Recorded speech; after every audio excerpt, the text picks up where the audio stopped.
Well, hello. Thank you very much for having me here today to talk with you. I've got two projects and one key concept to share with you today. My two projects focus on food and farming and on shelter. These are two great topics to think about because they transcend all of humankind. We all, hopefully at some point during the period of a day, have something to eat and seek some kind of shelter. This makes them great entry points to talk about environmental sustainability. We all have our likes and our dislikes. We know what we feel comfortable in and uncomfortable in. So by engaging what we already know and start to ask questions, hopefully we can make some progress towards greater sustainability. So let's engage the good, reject the bad. Take action on what's bad. How do we do that? Well, here's my big key concept. You ready for this? It's earth-shattering. Pay attention. Pay attention, people. We're visual animals. We've got big brains. We're good at seeing details. We're good at interpreting the world through our eyes. Turn on our brains and our eyes together and start to question things. Do that on a daily basis. Pay attention to what we're eating. Pay attention to where we're living. Pay attention to how those energy and materials flow through our daily lives, and how can we not act? That's basically my backstory. By paying attention led me to become a farmer and led me to build my home off the grid. I was never a farmer. I didn't grow up on a farm. I'm not an architect. Okay. So let's start with shelter. I've got a few materials here, some basic materials. These materials are common, they're inexpensive, they're ubiquitous. Thankfully, they're carcinogen-free. They're also low in embodied energy. Part of my design challenge was to think about these kinds of materials and how could I put them together in a beautiful way that transcends or makes a beautiful residence, that supports sustainability, energy efficiency, and our unique lifestyle as farmers. So what do I got? I've got basically a bucket of dirt here, a bucket of soil that comes from our farm. It's everywhere, it's cheap, it's basically free. I've got a few stones. Thankfully, with the glacial soils around our property, we had thousands of these that we gleaned from our fields. I've got a big chunk of ash wood here that's left over from a beam. All of our ash trees in the area have been killed by an invasive insect. I was able to use that resource to build a home out of. And then finally, I got this bale of straw.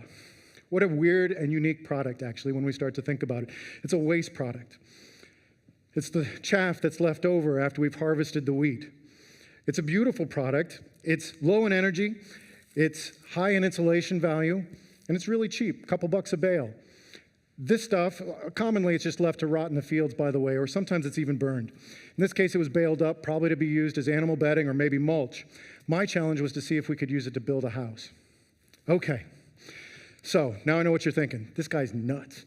He's looking for beauty in a bucket of dirt and thinking about straw in a strange way. Here's a strange way to think about this. This thing takes us back 10,000 years ago. This ties us back to the very beginning of our agrarian ancestors. Ties us together. It's a common thing that it's genes that belong to all of us, all of our species. Okay, so looking for paying attention to those materials, finding beauty. Let me show you where we are. Here's our home. This is after 7 years of planning and research and 3 years of construction. It's still kind of ongoing. I'm not an architect or a contractor. If I were, I suppose this would have gone a little bit faster for us. But I'll point out a couple of key features here in this shot. This was actually Thanksgiving Day this last year. You can see there's stone at the bottom of our building, which lifts the straw up off the ground to protect it from wind and rain and snow. All of the outside of our building is covered with earth and plaster, so soil from our site. Low energy covers it up, protects it, lets those walls breathe. And then the very integral structure of this building is made out of those dead ash trees. Out there on the far right, you can see in our field is a solar array that keeps us off the grid. And we'll talk more about that in a minute. Here's my construction crew.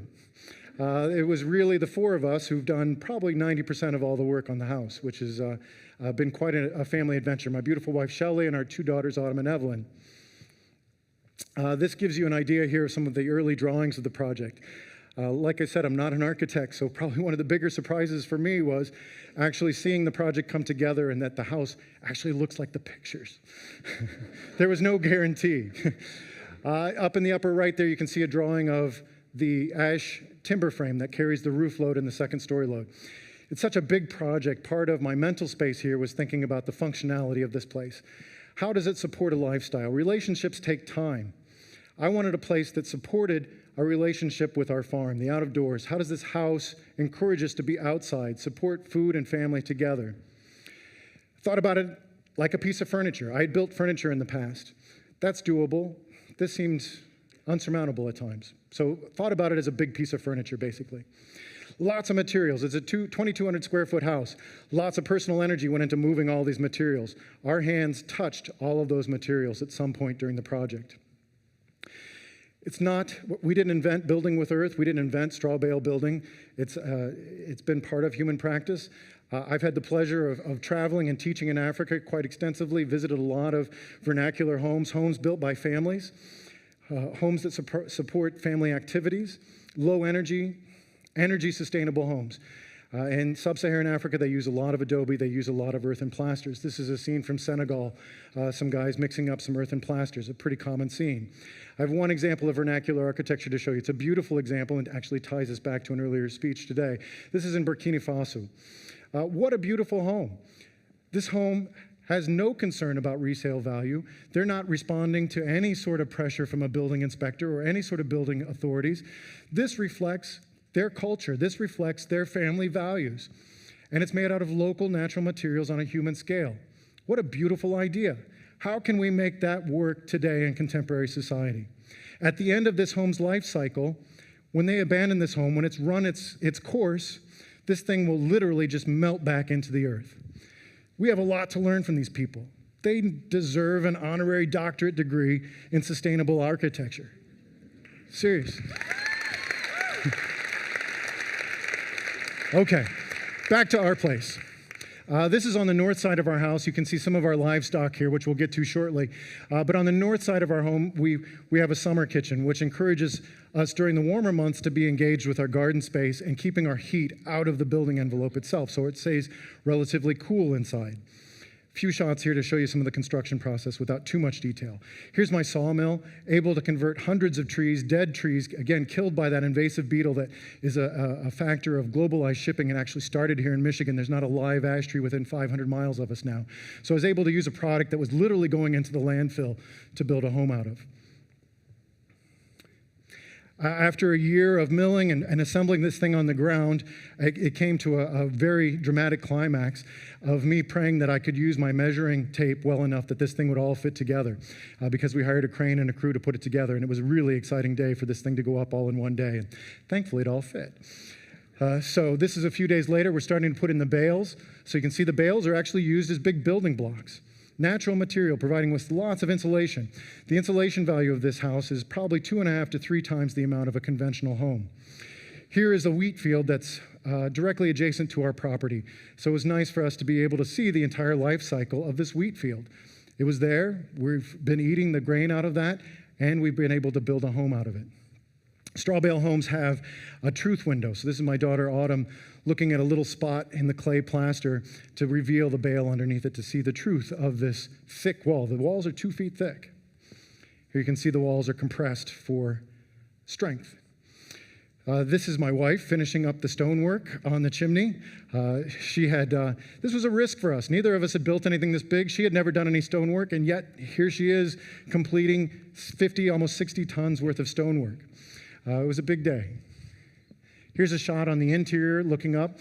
We've been able to use common concepts like convection heat to get the heat up to the second floor. There's lots of really cool features that I wish we had time to go to. There's a hidden passage in the house. There's a dumbwaiter. There's a root cellar. It's been fun to be able to put all those concepts together. So this is our version of those guys mixing adobe in Senegal. Kiddie pools, 800-pound batches, made by hand, plastered by hand, toxic-free, easy stuff to use. A couple of shots of the inside here so you can see the house, paying attention here, paying attention just to how the sun moves around the house. The house is passive solars oriented. It's an easy thing to do. Put big windows on the south side of your house. Let that low winter sun get into your house. Our house has a greenhouse effect, a positive greenhouse effect. On a sunny winter day, the temperature goes up by itself between 5 and 10 degrees without any input at all. So here you can see the sun streaming in. We've been able to use materials like this is an invasive species that we made that rail out of in the house. So paying attention Paying attention to the sun, thinking about how energy flows and how we stay in balance with the sun, avoiding that fossil energy that's stored up under the soil. Here's a shot again, a nice November sunny day through the house. You can see there's actually a wood-burning cook stove that we're using biomass, energy that's been very effectively stored using the sun in the form of wood. It's okay to use that. It's much better than using natural gas or coal. Okay, so here's a different way we use the sun. We use the sun for natural heat. We also use the sun to make electricity to do work with. We've got 12 panels up there, and it's on what we call a heliotropic array. It's basically a big sunflower. It follows the sun during the day. It makes things visible. That's one of the great things about the power at our house. My family can visualize the power of the house. We react seasonally according to how the seasons are working. During a long winter day, we might be short on power. We can run out of power. It's possible to run out of power, people. It's not this invisible thing that comes from far away. We make it on site, so we treat it like we grow tomatoes. It also is a firm rejection of tying us to a coal-fired technology. I didn't want our home to be connected to what we heard about earlier today. And here you can see some of our livestock around there. To be able to be off the grid and live through the nights and those long winter days, you have to store your power somehow.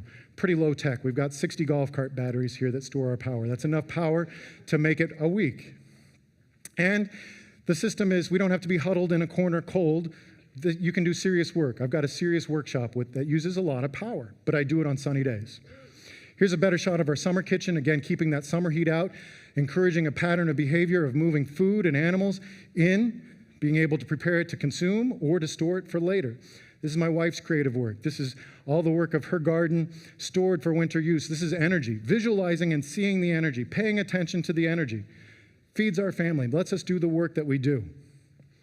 Here's our garden and the animals beyond. Here's the girls working just last weekend. These are shots from my wife's garden journal.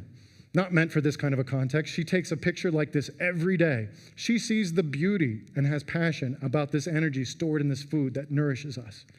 Paying attention to how that food works. No doubt, I'm astounded by the beauty of that. It's not surprising to me that part of the renovation of Detroit is focused on food. It's a very humane concept. It's part of our genome to take care of plants and animals. We like to do it. We should embrace it. Question it. Think about the good things. Think about the bad things. These are some of our sheep. These are Jacob's sheep. Fewer than 5,000 of these animals left on the planet. They're a primitive breed. They're good mothers. We're committed to keeping their genes in the pool. Different than commercial agriculture. And they have the darndest, cutest lambs. These were lambs just born last week. We had twins this morning. I don't mean to sound crass here either, but we eat these guys. They have a function on the farm. Yeah. They are delicious.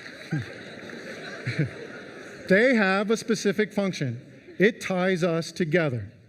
We understand life by embracing energy flowing through these animals. Ties us back again 10,000 years, keeping this alive. We have Highland cattle. I'm going to need to pick up the pace. That's a calf from last year. We also do rare rabbits. There's fewer than 2,000 of these animals left in the world. We do chicken and eggs. We don't eat meat every day. We only eat meat maybe 2 to 3 times a week. And part of our understanding and thinking about meat here is a rejection of this. These are probably some of the more humane pictures I could show you of confined animal feeding operations, CAFOs. This is invisible to us. If you're not paying attention to how you consume meat or buy meat, this is the reality behind the scenes. These are people not doing a good job about paying attention. This is bad for our air. This is bad for our water. This is bad for soil. And more importantly, it's bad to the animals. It's disrespectful to the animals. We need to reject this. So, becoming a vegetarian, being a vegan, supporting local agriculture, grass-fed, rare breeds, all of those are good options. But paying attention is the first step. When I was a Boy Scout in the 70s, I cleaned up a lot of garbage. The Cuyahoga River was on fire. It wasn't hard for us to pay attention during that first Earth Day phase. Things looked bad. We're visual animals. We could understand it. Things are different now. Unless you live next to this coal-fired electrical plant, you don't see it. It's invisible. If you're not paying attention, if you're not asking the questions, you can't think about it. The subtle differences between the importance of 350 parts per million carbon dioxide in the atmosphere at 400 is lost on most people. How do we make it visible? How do we understand it? How do we interpret it? It's important. How do we transition from this kind of a house to that kind of a house? Part of our culture. When we think about sustainability, this is a pretty common thing that we're heard, that this is what you're supposed to do. These are good things to do. I do these things. I don't find them personally very gratifying, however. We need to do better than this. We need to do this, but we need to do more. How can we ask the questions? How can we be creative? By paying attention, making stuff, responding, we can improve this. Pay attention to the sun. Let's live in balance. You never know where it's going to take you. Hopefully you can make something beautiful, improve things for the world. Thank you.